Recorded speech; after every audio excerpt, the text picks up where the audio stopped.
All right. Thanks, Tone. Thanks, everybody, for coming. Welcome to Las Vegas. We all had a great time at the poker tournament last night. I went home, watched the last couple hands on TV. Very exciting. A lot of chips going into the middle. It's very cool.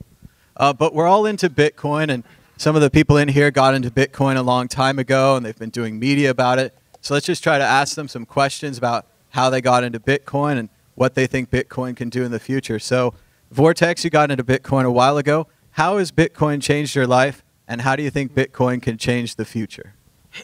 Wow, a couple of deep questions. I guess we're going to start right out with without coffee. So let's see. Really, Bitcoin has changed. It's kind of interesting because there's a lot of paradoxes in Bitcoin because it's changed so much technologically, but the actual foundations of what Bitcoin is, right? This freedom of money, this people's money, this ability to have this additional financial system outside of the state running parallel that is an option of finally having an exit, right, of the current system. So we still have that. The foundations of Bitcoin are still there, but now we have more and more people all over the world joining into this open source project. We're talking amazing technologies like Lightning Network, Liquid Network. This is the order of magnitude scaling solutions that everybody was looking forward to Bitcoin back in the day when it was just a dream, right? When we were so excited that we got on one Yahoo News article. Let me tell you something. Reddit went crazy over that first article on Yahoo. We used to do stories on Mad Bitcoins whenever anyone would accept Bitcoin. A restaurant in Hungary accepts Bitcoin. Oh, big news, big news. It was huge. It was absolutely huge. So, so there's there's still a little bit of that around there in the community. But what I'm just loving to see is more and more people asking the question of why Bitcoin. Why Bitcoin? And if more and more people try to ask themselves that question, then that will lead us down a very, very, very positive path. We have so much information out there now. I call this like the golden age of podcasts. You have my CryptoCast Network, World Crypto Network. We have amazing books from people like Safety and out there, the Bitcoin Standard. So now has never ever been a better time to both get in, actually to understand the foundations of it, but also get in financially because obviously we're in the bear market. It's the bottom of the price, right? So there's really never been a better time to get into Bitcoin, and I'm just so proud to be a part of this community, to see all these people travel from so far away. Some of you for Tone's first conference. It was really great. So I'm just so happy to be here, and hope you guys will come back to the next one. All right, Peter, you've been traveling the world interviewing people about Bitcoin. How do you think Bitcoin can change the world? I can only talk about it from my personal perspective, is that a few people know this, but I kind of got into Bitcoin when my mother was dying from cancer. We wanted to get her a treatment that was only available on the dark web, can only be bought with Bitcoin. And essentially we had to break the law to get that treatment. But when your mum's passed, dying, you don't care really. So that was at the point I realized this is quite powerful, important thing, because we kind of bypass the rules that have been set in place by our governments to actually do something, a choice that we wanted to do for my mother. So that was the point I realized it was really important. And then it's very difficult then, because I feel like a bit of a fraud in a room full of so many smart people, because I've spent 2 years trying to learn more, and the more I learn about it, the more I realize I don't learn. And I've suddenly been exposed to all things I didn't exist, like reading Safe's book, different forms of economics that I didn't even know exist, that I wasn't even taught at school. So I would say from a personal perspective, I'm still too early to really answer that question articulately, because I think I've still got personally a lot to learn. All I know is that we live in a really weird, crazy world where lots of bad people do really shitty things to people, and it seems around Bitcoin we have a movement of people kind of starting to reject ideas and starting to say, well, we can do things our way and you can't stop us. And I think that's kind of pretty cool, really. Powerful. Yeah, it really is adult money. You have to hold it. If you lose it, it's gone. And if you want to buy anything, you can buy anything with it. The government can't put any rules on it. No one can stop you spending it, and no one can confiscate it from you. It's unconfiscatable. I like what you did there. Yeah, that's good.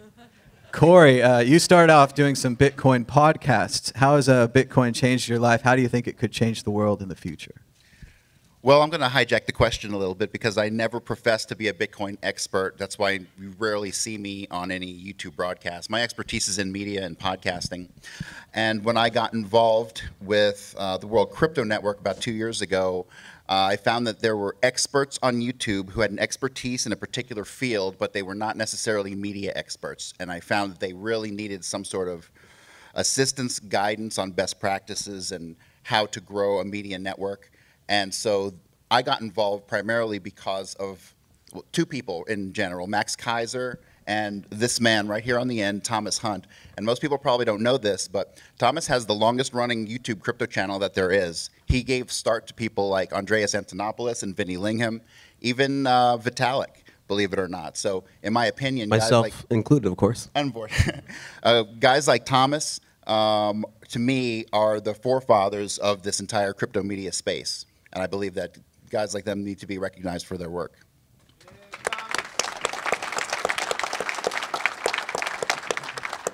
All right, thank you, Cory. Vortex, you've interviewed a lot of people on the Bitcoin News Show. Who's the biggest person for you that you've interviewed, and who would you like to interview in the future? Yeah, I mean, the show that we have is called the Bitcoin News Show, for those that don't know. It is a weekly panel show where I try to bring on people that are way, way smarter than me. And that's the whole point, is that you can always easily find somebody in this space that's smarter than you. And it's so beautiful, because then you start following them right on Twitter, join the whole crypto Twitter craze, follow the people that they start following, and so then you can really start seeing the ideas really expand.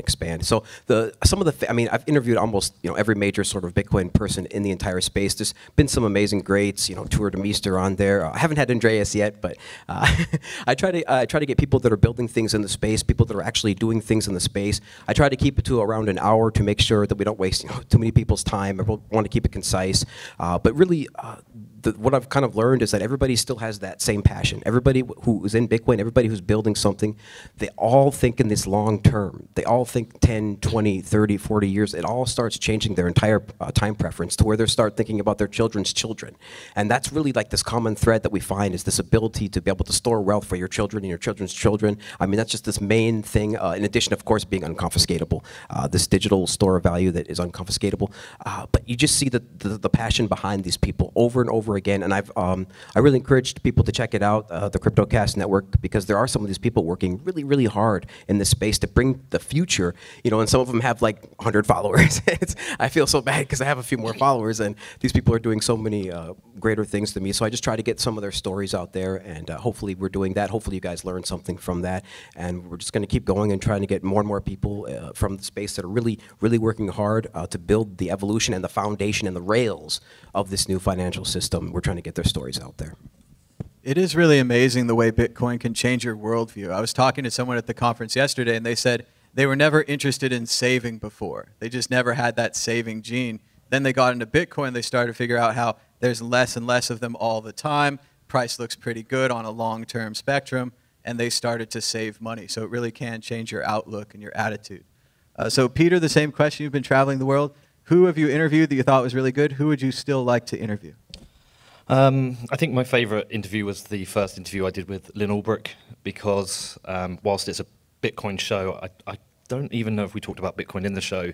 And yeah, it's probably one of the most important stories in the history of Bitcoin. And so I really enjoyed that, and it was a real challenge as an interviewer to try and talk about quite a personal subject. And it's just quite an important interview for me in the past. So that's probably the most important one I think I've ever done. In terms of who I'd like to interview, this is so many people, it's really hard to pick. What I would say is that there's a lot of podcasts out there, and there's a lot of people who want to be interviewed, and most of the people are in here. You've got Jimmy, Safe, Vortex himself, and they're getting hassled all the time. Yet they keep doing it. They keep coming on the shows. They keep giving people time, and I haven't really found it very hard to get people. I think that's one of the great things about the community, because you've got to remember, if they're giving up an hour, 2 hours of their time, unpaid, to help you with what you're doing. But if I did have to pick, I've actually always wanted to, I don't know if he's in the room or back there, but interview Peter Todd. And I've been asking this weekend. And funnily enough, I was watching one of your interviews with him this morning to try and prepare. So that was quite funny. And the other person I've always really wanted to interview, which I've now got confirmed, which I'm doing on Thursday, I think, is Whitfield Diffie. Because there's a lot of interviews which are the same, like a lot of people getting the same interviews. So one of the things I try and do is try and sometimes get different people and that haven't been talked to or might have a different perspective, just to freshen it up. And also because the technical stuff's really hard, and I'm not very good technically, and I can leave that to you guys. I think there's kind of some other stories out there, but yeah, it's hard to pick one. Yeah, Peter Todd's a great interview because he'll challenge your questions. If you say anything scientifically wrong, he'll call you on it, no matter how small. So he's fun to talk to. Also, Lynn Albright just had such a tough time with Ross because basically he was a Boy Scout. He was an Eagle Scout, and everything seemed fine. Then all of a sudden she finds out he's secretly been allegedly running the Silk Road. So it's really tough what happened to her, and it's great to see her strength as she continues to support her son and ask for him to be freed. It's pretty much down to a presidential pardon now. So we're going to have to see the end of the drug war, a major shift of people's attitudes, and then it might be possible, but it's still very much a long shot. So Cory, there's a big do-it-yourself type attitude in Bitcoin and YouTube. Anyone can program it, anyone, it's open source. What would you say to the YouTubers at home, maybe future podcasters? What should they do? How should they get started in Bitcoin? That's a really hard question for me to answer because the single biggest criticism I have of the crypto media space is that anybody with a camera and a YouTube account can hop on YouTube and profess to be an expert, and 99% of the space just isn't. That's why I was kind of attracted to working with real experts, guys like Tone and Jimmy and Thomas and Vortex. So the one thing that I would say is that if you're going to get on YouTube and start to tell people about Bitcoin, you really should have a solid understanding of what you're talking about, and you should have a background that backs up what you profess to know. I've definitely seen a lot of that. Everyone knows clickbait rules on the internet, pictures of pretty girls, all caps headlines. You won't believe how much money I made on this altcoin. They get a lot of views. They get a lot of comments. But you don't really learn anything there. You learn the same thing every time, that they've bought a lot of that altcoin, and they're really hoping that you could take it off their hands for more. That seems pretty recurring theme. But Jeff, how would you tell new people, how should they get into Bitcoin? Where should they start?